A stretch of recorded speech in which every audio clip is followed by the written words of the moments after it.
முன்னாள் எம்பி திரு K C Palaniswami அவர்கள் அவற்றிலிருந்து நிகழ்ச்சியை தொடங்கலாம் அப்படின்னு. இந்த சந்திப்பு எவ்வாறு நிகழ்ந்திருக்கிறது? சந்திப்பு நிகழ்ந்ததே திடீர் சர்ப்ரைஸாக இருந்துச்சு. அதிமுகவே பல பேருக்கு தெரியலை, ஏன்னா சட்டமன்றத்தில் இருந்தாங்க அப்படின்ற செய்திகள்லாம் சொல்லப்பட்டது. இந்த சந்திப்பில் என்ன பேசப்பட்டதா? ஏன்னா டெல்லி சோர்ஸ் உங்களுக்கு இருக்குது, வரக்கூடிய தகவல் என்ன? திரு எடப்பாடி பழனிசாமி அவர்கள் சொல்வதை போல தமிழ்நாட்டு நலன் கருதி பல விஷயங்கள் பேசப்பட்டிருக்கலாம். அதற்கு அப்பாற்பட்டு அரசியலும் பேசப்பட்டது, கூட்டணியும் பேசப்பட்டிருக்கிறது. அதிமுக பாரதிய ஜனதா கட்சியினுடைய கூட்டணி என்பது கிட்டத்தட்ட ஒரு இறுதி வடிவம் பெற்றதாகத்தான் அது அமைந்திருக்குது.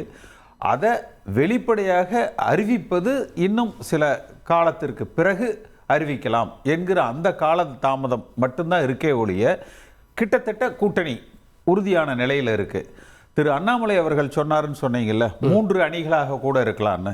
அந்த 3 அணிங்கிறது விஜய், அது ஒரு தனி அணி, அவர் மட்டும்தான் இருக்கார், அதில் ஒன்றும் பெரிய அணி இருக்கிறதுக்கு வாய்ப்புகள் தெரியல. திமுக கூட்டணி, அப்போ விஜயும் இல்லாமல் திமுக கூட்டணியும் இல்லாமல் மீதம் இருக்கிற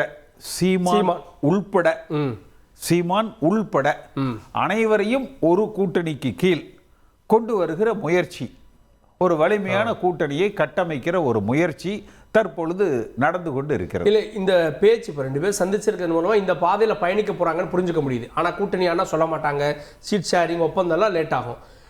இந்த பயணம் எப்படி இருக்க போகுது? எல்லாரையும் ஒருங்கிணைச்சா, இன்னும் சொல்லணும்னா என்டிஏ கூட்டணி அவங்க அப்படின்னு சொல்கிறாங்க, நடக்க இருக்கக்கூடியது சட்டமன்ற தேர்தல். அப்போ யார் தலைமையில் கூட்டணி, இங்கே யார் அப்பர் ஹேண்ட் எடுப்பாங்க? இந்த கேள்விகளுக்கு ஏதாவது விடை நிறுத்துப்பா. அதிமுக தலைமையில் தனி பெரும்பான்மையோடு அதிமுக ஆட்சி அமைக்கிற வகையில் இந்த கூட்டணி அமைக்கப்பட வேண்டும். ஒன்று. இரண்டாவது, ஒன்றுபட்ட அதிமுக, வலிமையான அதிமுக கட்டமைக்கப்பட வேண்டும். கூட்டணி ஆட்சியில் பங்கு, என்டிஏ ஆட்சி அமைக்கும் என்பது போன்ற கருத்துக்கள் எதிர் விளைவுகளை உண்டாக்கிவிடும். தமிழ்நாட்டு மக்கள் என்றைக்கும் கூட்டணி ஆட்சியை தமிழகத்தில் ஏற்றுக்கொள்ள மாட்டார்கள். அதே போல தனிப்பெரும்பான்மையோடு அதிமுக ஆட்சி அமைக்கிற வகையில் அதிமுக முதலமைச்சர், முழுமையான அதிமுக அரசாங்கம் என்கிற வகையில் தான் இது இருக்கணும். எடப்பாடி பழனிசாமி அவர்கள் நினைப்பதை போல நான் யாரையும் சேர்த்த மாட்டேன் என்றாலும் அது எதிர் விளைவுகளை கொடுத்துரும். ஒரு ஒன்றுபட்ட அதிமுக அவசியம் தேவை. அப்போ ஒரு படி நேத்து இபிஎஸ் இறங்கி வந்திருக்காரு, அவர் எடுத்த நிலைப்பாடுகள் இருந்து அப்படின்னு பார்க்கலாமா? இல்ல, அவர் பாஜகவோடு 24 மட்டும் இல்ல, 26 இல்ல, அது மட்டும் இல்ல, 29 இல்ல. எடப்பாடி பழனிசாமி என்பவர் பொதுச் செயலராக இருக்கிற வரை இல்லை என்கிற அளவில் எல்லாம் அவரை ஆதரித்து பேசுகிறவர்கள் சொல்லி இருக்கிறாங்க. அந்த நிலைப்பாட்டிலிருந்தே அவர் இறங்கித்தான் வந்திருக்கிறார். அடுத்து அண்ணாமலையை பொறுத்த வரைக்கும் மிக கடுமையான விமர்சனங்கள். அண்ணாமலைக்காகத்தான் அதிமுக கூட்டணியில் இருந்து விலகுது என்ற அறிவிப்பே தலைமை கழகத்தால் வெளியிடப்பட்டது. இப்ப இந்த காலதாமதம் கூட என்னன்னா, விலகுகிற பொழுது எடப்பாடி பழனிசாமி என்ன சொன்னார்? இது எடப்பாடி பழனிசாமி எடுத்த முடிவு அல்ல, கட்சியினுடைய செயற்குழு, பொதுக்குழு, தலைமை கழக நிர்வாகிகள் அனைவரும் ஒருங்கிணைந்து எடுத்த முடிவு என்று. அப்ப இது ஒரு அடுத்து வருகிற செயற்குழுவிலேயோ பொதுக்குழுவிலேயோ வைத்து அல்லது தலைமை கழக நிர்வாகிகள் கூட்டத்தில் வைத்து விவாதிக்கப்பட்டு தான் ஒரு இறுதி வடிவம் அது பெறும். ஓகே, தொடர்ந்து நம்முடைய அரசியல் விமர்சகர் திரு பொன் வில்சனும் இணைந்திருக்கார். சார், திரும்ப உங்கள்கிட்ட வர திரு வன்னியர் செட், தமிழக பிரச்சனை பற்றியும் திரு இபிஎஸ் பேசினா நல்லா இருக்கும்னு நேற்று முதலமைச்சர் சட்டமன்றத்திலே கோரிக்கை வச்சிருக்கார்.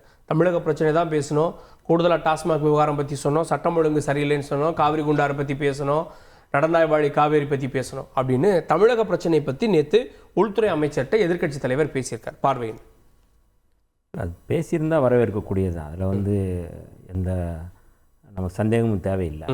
பேசியிருந்தால் அது சந்தேகம் இருக்கா? இல்லை, அதான். ஆனால் உள்துறை அமைச்சருடைய அந்த ட்விட்டில் தேசிய ஜனநாயக கூட்டணி தலைமையில் தமிழ்நாட்டில் இந்த ஊழல், மது வெள்ளம், இதுக்கு எதிரான ஒரு ஆட்சி அமையும் அப்படிங்கிறத அவர் குறிப்பிட்டிருக்கிறார். இல்லை, அந்த போட்ட நேரம் இந்த சந்திப்புக்கு அப்புறம், ஆனால் அந்த இருக்கக்கூடிய வீடியோ கிளிப் அவர் நாடாளுமன்றத்தில் பேசினது அதை கட் பண்ணி போட்டிருக்காங்க. இல்லை, இது சந்திப்புக்கு அப்புறம் அவர் அந்த பதிவு போடுறதுனால ரெண்டையும் நம்ம பார்க்க வேண்டிய தேவை இருக்குது. எடப்பாடி பழனிசாமி அவர்கள் டெல்லியில் இறங்கும்போது ஊடகவியலாளர்கிட்ட பேசின பேச்சும் அதுக்கு பின்னால் பேசின பேச்சும் வித்தியாசம் இருக்குது. சந்திப்பே இல்லைன்ற மாதிரி. ஆமாம், அவர் வந்து நான் வந்து எங்கள் கட்சி அலுவலகத்தை பார்க்க வந்து நான் வீடியோ கான்ஃபரன்ஸ் ஏற்கனவே நான் வந்து திறந்து வச்சோம் அல்லது அங்கே பார்வையிட்டோம், இப்போ நேரடியாக வந்து பார்க்க போகிறேன், யாரையும் சந்திக்கலைன்னு சொல்லி சொன்னவர் திரும்ப வந்து அவர் வந்து அதை வந்து சந்திப்பை உறுதிப்படுத்திட்டு அதை சந்திச்சுட்டு வந்து ஒரு மேலும் வந்து இதெல்லாம் சொல்கிறாரு. ஆனால் இதெல்லாம் கொடுத்த கடிதங்கள் என்னென்ன கடிதங்கள் கொடுத்துருக்கோம் அப்படின்னு வெளியிடும் பொழுது அது குறித்த வந்து சந்தேகம் தீரும். நான் வந்து வெளியில சொல்றாரு, நான் இந்த காவிரி குண்டாரெல்லாம் இதெல்லாம் நாங்கள் பேசணும். இப்போ பொதுவாக ஒரு உள்துறை அமைச்சர்கிட்ட ஆஃபீஸில் நம்ம பேசுகிறோம்னா ஓரளவு பேச முடியாது, ஒரு கடிதமாக கொடுக்கணும். இந்த மாதிரி வந்து மும்மொழி கொள்கை கூடாது, ரெண்டு மொழி கொள்கை தான் வேணும் அப்படிங்கிற நிதியை விடுவிக்கணும், நிதியை நீங்கள் வந்து மாநில அரசு கேட்ட நிதியை நீங்கள் விடுவிக்கணும், இது எல்லாமே கடிதமாக கொடுத்தா தான் அங்கே பதிவாகும். இல்லைனா வந்து ஒன்றுமே நீங்கள் வந்து போகிற போக்கில் காத்தோட போயிடும். அப்போ இந்த சூழலில் தான் நம்ம பார்க்கணும். விடுதலை சிறுத்தைகள் வந்து எப்படி பார்க்குறோம் அப்படின்னா, நீங்கள் கூட்டணியில் பாஜகவோடு கூட்டணி வைக்கிறீங்க வைக்காதது அப்படிங்கிறது அவர்களுடைய கட்சி எடுக்கிற நிலைப்பாடு, அவர்களுடைய விருப்பம், அதுக்குள்ளே நம்ம வந்து போகலை. ஆனால் தொடர்ச்சியாக நீங்கள் 2023 2001 முடிஞ்சதுக்கு அப்புறமே வந்து அதிமுக நிலைப்பாடு மரியாதைக்குரிய எடப்பாடியார் அவர்கள் வந்து தொடர்ச்சியாக வந்து என்ன சொல்கிறாரு அப்படின்னா, நாங்கள் அதிமுகவோடு இது பாஜகவோடு கூட்டணி இல்லை அப்படிங்கிறத அவர் தெளிவுபடுத்துறாரு. இல்லை, 24 தான் தெளிவுபடுத்துறாரு. 24 ஆரம்பத்தில் என்டிஏ கூட்டத்திலலாம் போய் கலந்துக்கிறாரு. அதுக்கப்புறம் அமித்ஷாவை இதே மாதிரி பார்க்குறாரு, பார்த்துட்டு வர்றாரு, அண்ணாமலை இங்கே பேசுகிறாருன்னு பிரச்சனை ஆரம்பிக்குது. கூட்டணி இல்லைன்னு அவர் அனௌன்ஸ் பண்ணிடுறாரு. அது பல்வேறு மதுரை மாநாட்டிலே அவங்க நடத்தும் மாநாட்டில் கூட தீர்மானங்களே போடுறாங்க. தீர்மானங்களில் வந்து அண்ணாமலை அவர்கள் வந்து எப்படி வந்து ஜெயலலிதா அம்மையாரை கொச்சப்படுத்தினார், புரட்சி தலைவர் எம்ஜிஆர் எப்படி கொச்சப்படுத்தினார், இதெல்லாம் சொல்லிவிட்டு அவர் இருக்கிறவரை நாங்கள் வந்து கூட்டணி இல்லை அவர் மேலே தனிப்பட்ட முறையில் ஒரு குற்றச்சாட்டை வச்சு தான் அதை கூட்டணி இல்லைன்னு சொல்லி சொல்கிறார். எஸ்டிபிஐ மாநாடு வந்து கடந்த 2024 வந்து மாநாடு நடக்குது. அந்த மாநாட்டில் வந்து அவர் அதாவது ஜனவரி 7 2024 எஸ்டிபிஐ நடத்தின மதச்சார்பின்மை பாதுகாப்பு மாநாடு, அந்த மாநாட்டுக்கு பேர்.